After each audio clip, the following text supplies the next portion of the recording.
مولانا صاحب کے بیانات کے لیے ابھی اس چینل کو سبسکرائب کیجیے۔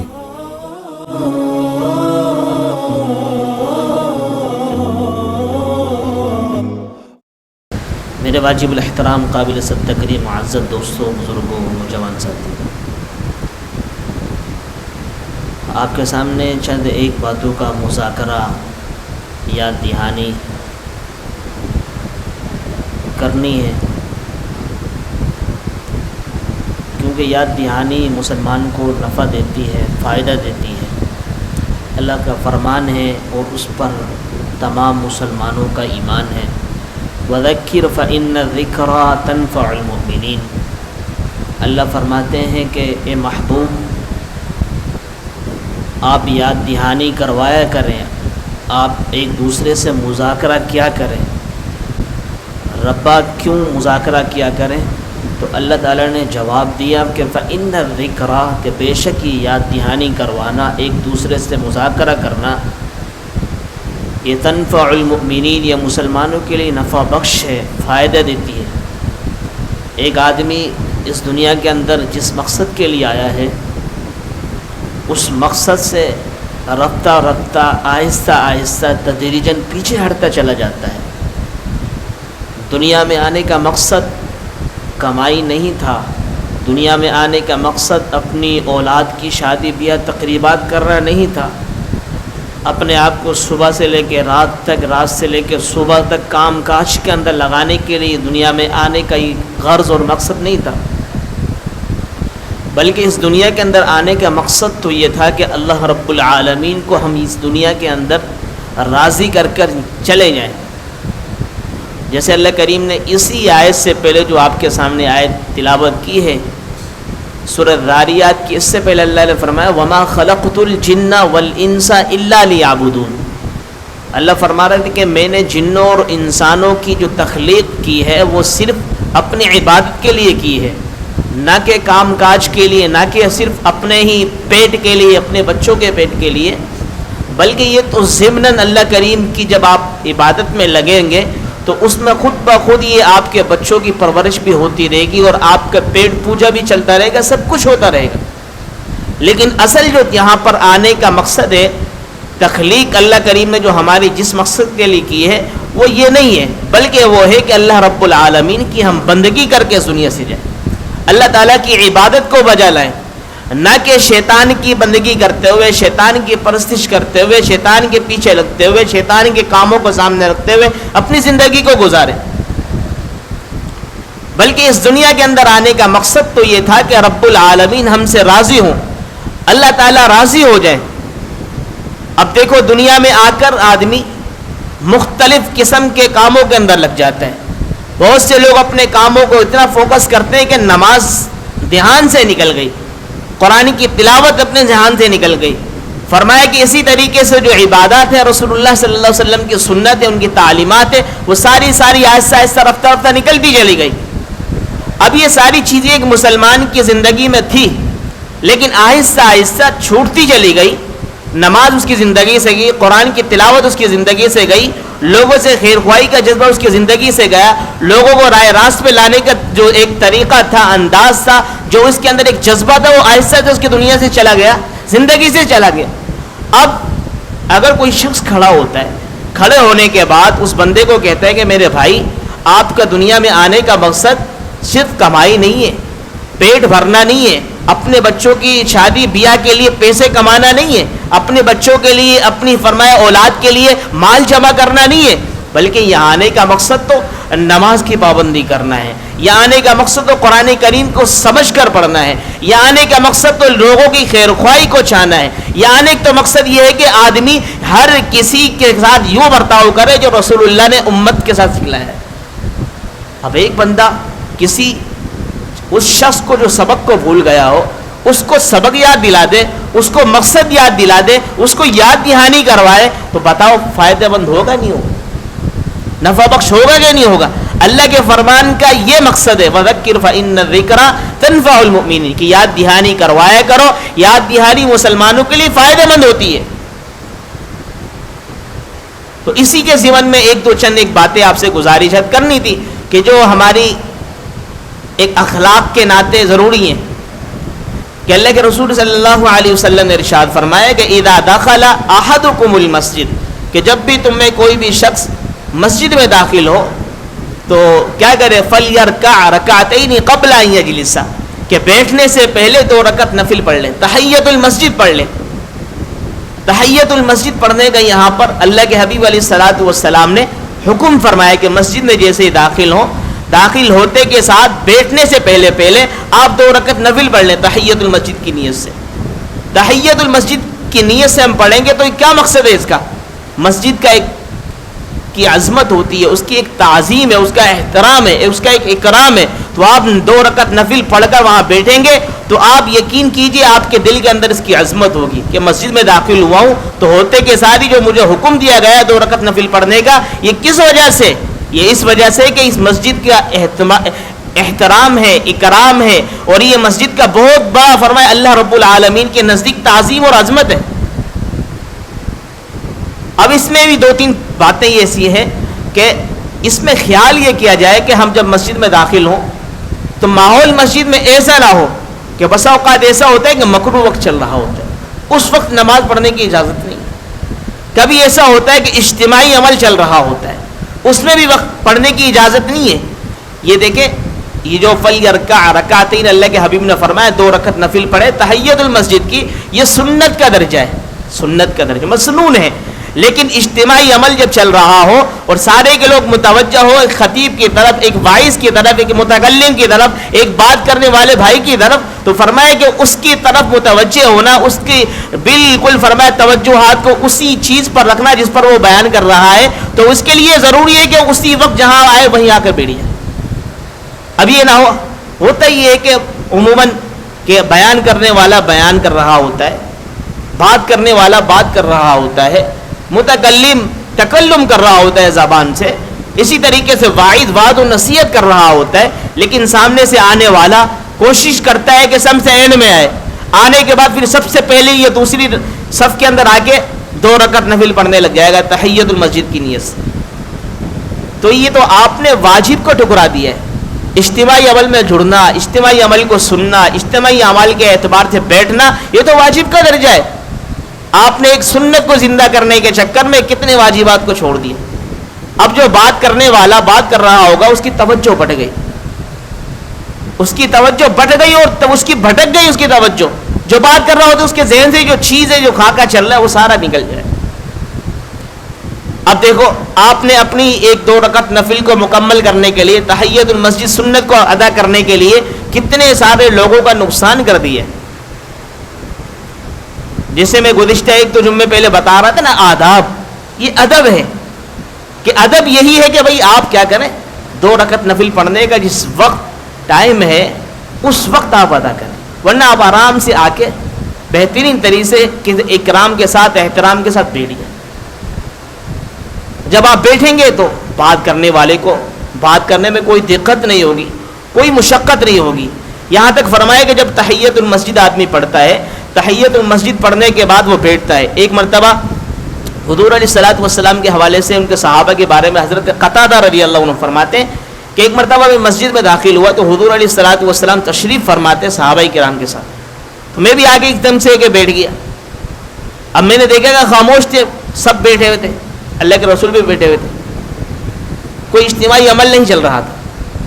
آگے بیٹھ گئے تو اللہ کے حبیب علیہ الصلوۃ والسلام نے کہا، ما منعک، کہ آپ کو کس چیز نے روکا کہ ان ترکع رکعتین قبل ان تجلس، کہ تو بیٹھنے سے پہلے 2 رکعت نفل پڑھ لیتے؟ کہ اللہ کے رسول آپ بیٹھے ہوئے، میں بھی آرام سے آگے بیٹھ گیا، صحابہ بیٹھے میں بھی آگے بیٹھ گیا، شاید اس وقت اجتماعی عمل چل رہا ہو۔ کہ نہیں، اجتماعی عمل نہیں تھا، آپ کو کس چیز نے روکا؟ آپ مسجد میں داخل ہوتے کے ساتھ ہی بیٹھنے سے پہلے 2 رکعت نفل پڑھ لیا گیا۔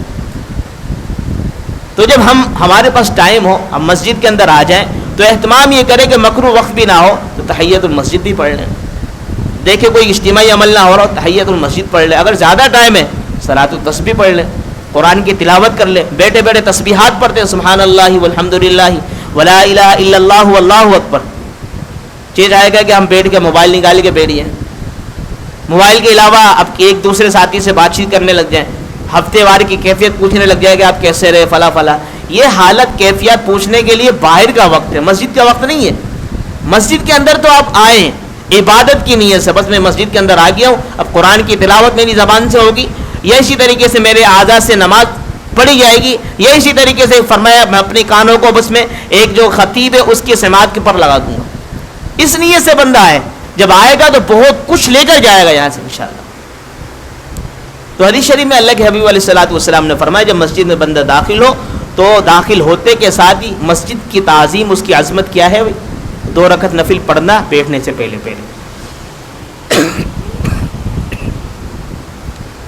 اگر ہم اس کا اہتمام فرمائیں گے اور اہتمام کریں گے انشاءاللہ العزیز، تو آپ یقین کیجئے کہ مسجد کا خود بخود احترام ہمارے دلوں میں ہوگا، مسجد کا اکرام ہوگا. آپ دیکھیں ارکان کو، آپ دیکھیں جتنے بھی اسلام کے ارکان ہیں، سب سے اہم ترین جو رکن ہے نماز کا. مسجد میں داخل ہوتے کے ساتھ ہی 2 رکعت نفل نماز کا حکم دیا جا رہا ہے.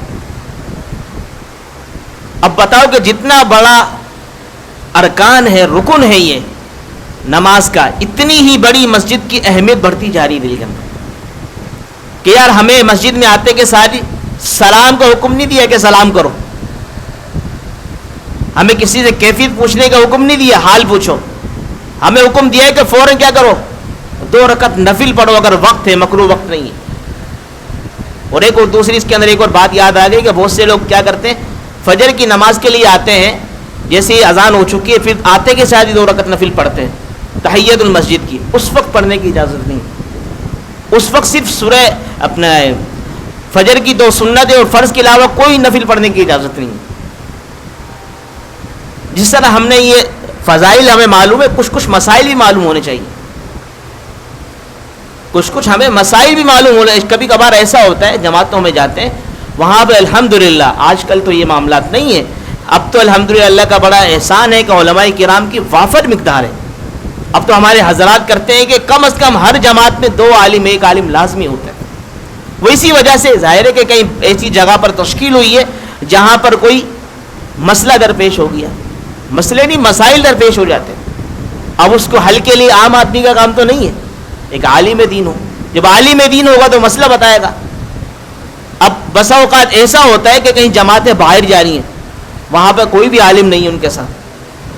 اب چھوٹے چھوٹے مسائل، گزشتہ کل یا پرسوں کی بات ہے، ہمارے مدرسے کے اندر میں طلبہ کو ترغیب دے رہا تھا، میں نے کہ مولانا عاشق الہی بلند شہری رحمہ اللہ کی جو کتاب ہے نا آسان نماز، یہ تو تقریباً سب ہے ایک مسلمان کو ازبر ہونی چاہیے زبانی. اس میں 40 حدیثیں ہیں، اس کے اندر چھوٹے چھوٹے مسئلے ہیں روزمرہ کے حوالے سے، نماز کے حوالے سے، نماز جنازے کے حوالے سے، تدفین کے حوالے سے، غسل کے حوالے سے، ہر ایک کے اعتبار سے جو ہمارے روزمرہ میں استعمال ہوتے ہیں نا مسائل وہ ہیں. وہ تو بندے کو زبانی یاد ہونی چاہیے، ترجمے کے ساتھ. اگر چھوٹی چھوٹی جو دعائیں ترجمے کے ساتھ ہو، چھوٹی چھوٹی حدیثیں ترجمے کے ساتھ ہو، اسی طریقے سے نماز ہے جو پوری ترجمے کے ساتھ ہو، کلمے ہیں جو ترجمے کے ساتھ ہو. اس کا فائدہ یہ ہوگا کہ آدمی کو اگر کوئی بھی مسئلہ درپیش ہوگا، مثال کے طور پہ نماز ہے، سفر کے اندر ہم جا رہے ہیں، نماز قصر کا معاملہ ہے، آپ یقین کیجئے کہ اگر آدمی مذاکرہ کرے نا بیٹھے بھائی بندی ہمدردی محبت کے اندر، تو مجمع کے اندر سے آدھے سے زیادہ مجمع ایسا ہوتا ہے جسے کو قصر کا پتہ ہی نہیں، قصر کیسے کہتے، قصر کسے کہتے ہیں نہیں پتہ ہوگا. اب کہیں گے یار قصر کیا لفظ ہے، حالانکہ قصر کا مطلب ہے آدھی نماز، قصر کا مطلب ہے کم، لغوی معنی اس کا آتا ہے کم کرنا. اب نماز جو 4 رکعت والی نماز ہے اس کو 2 رکعت پڑھنا، فرض نماز پڑھنا. مثال کے طور پہ ظہر کی 4 رکعتیں فرض، عصر کی 4 رکعتیں فرض، عشاء کی 4 رکعتیں فرض. اگر آپ سفر پہ ہیں اور سفر بھی کتنا ہو اس کا بھی مسئلہ لکھا ہوا ہے کہ کتنا ہو، 48 کم از کم 48 کیا ہو بھائی میل، 48 میل کی مسافت سے اپنے قصبے سے، اپنی بستی سے، اپنے دیہات سے، اپنے شہر سے آپ باہر نکل جائیں، اتنی دور آگے چلے جائیں اور 15 دن سے کم کا سفر ہو تو آپ مسافر کہلائیں گے. جب آپ مسافر کہلائیں گے تو فرمایا کہ آپ کے اوپر قصر نماز واجب ہوگی. اگر آپ اکیلے میں نماز پڑھ رہے ہیں، اپنی نماز پڑھ رہے ہیں، اگر آپ کے امام بھی مسافر ہے تو 2 رکعت پڑھے گا 4 رکعت والی نماز کو. اگر آپ کا امام مقیم ہے، وہیں کا باشندہ، وہیں کا رہنے والا ہے، تو فرمایا اس کے پیچھے آپ کو پوری 4 رکعت پڑھنی پڑے گی. یہ چھوٹا سا مسئلہ قصر، ایک مسئلہ میں نے آپ کو کے سامنے رکھا مولانا عاشق الہی صاحب کی آسان نماز کا. تو یہ چھوٹے چھوٹے مسئلے کتنے ضروری ہیں. اب میں اسی لیے کہتا ہوں کہ کم از کم آدمی آداب بھی سیکھے, فضائل تو ہونے چاہیے, فضائل ہمارے پاس ہوں. دیکھو یہ ہمارے ہی افراد کے لیے مذاکرہ ہے. میں نے شروع میں ہی عرض کیا تھا کہ مذاکرے کی نیت سے چند ایک باتیں کرنی ہیں. مذاکرہ اپنوں سے کیا جاتا ہے, بیگانوں سے, غیروں سے نہیں. مذاکرے کا فائدہ اپنوں کو ہی ہوتا ہے. اللہ تعالیٰ نے خود فرمایا وذکر, یاد دہانی کرواؤ, فإن الذکریٰ تنفع المؤمنین, اس لیے کہ یاد دہانی مسلمانوں کے لیے نفع بخش ہوتی ہے. آسان نماز ہے, اردو میں لکھا ہوا ہے, صاف صاف لکھا ہوا ہے. اس میں میرے خیال میں کوئی زیادہ سے 20 یا 21 صفحے ہوں گے, 25 صفحے ہوں گے. روزانہ کی بنیاد پر ہم پورا صفحہ یاد نہ کریں, صفحے کا ایک طرف کا جو حصہ وہ یاد کر لیں. آپ 40 دن کے اندر آرام سے یاد کر لیں گے. 40 دن کے اندر آپ کو یہ بھی آسان نماز یاد آ جائے گی. آپ یقین کیجئے کہ آپ کہتے ہیں نا کہ آدمی آدھا عالم بن جاتا ہے, چھوٹے چھوٹے مسئلے آ جاتے ہیں, آدمی کی اپنی زندگی گزارنا آسان ہو جاتی ہے. ورنہ ہوتا ہے کیا ہے, مفت کے مفتی بن جاتے ہیں. مفت کے مفتی سمجھتے ہیں نا, مسئلے کیا کچھ پتہ نہیں ہے, لیکن کسی نے ہمیں داڑھی ٹوپی والا سمجھ کر عالم سمجھ لیا, مفتی سمجھ لیا, وہ ہم سے مسئلہ پوچھ رہے ہیں, ہم بھی مفتی بن کے اس کو فوراً مسئلے کا جواب دیں گے. مسئلے کا جواب دیں گے, حالانکہ یہ ٹھیک نہیں ہے. آپ کو نہیں آتا تو ٹھیک ہے بھائی, میں عالم نہیں ہوں, میں مفتی نہیں ہوں, مجھے مسئلے کا معلوم نہیں ہے. آپ کسی مفتی صاحب سے بات کر لیں, آپ فلاں کی بات چلے جائیں, آپ رہنمائی کر دیں. یہ تو اس کا حسن زن ہے کہ آپ کو دیکھ کر آپ کے پاس آ گیا.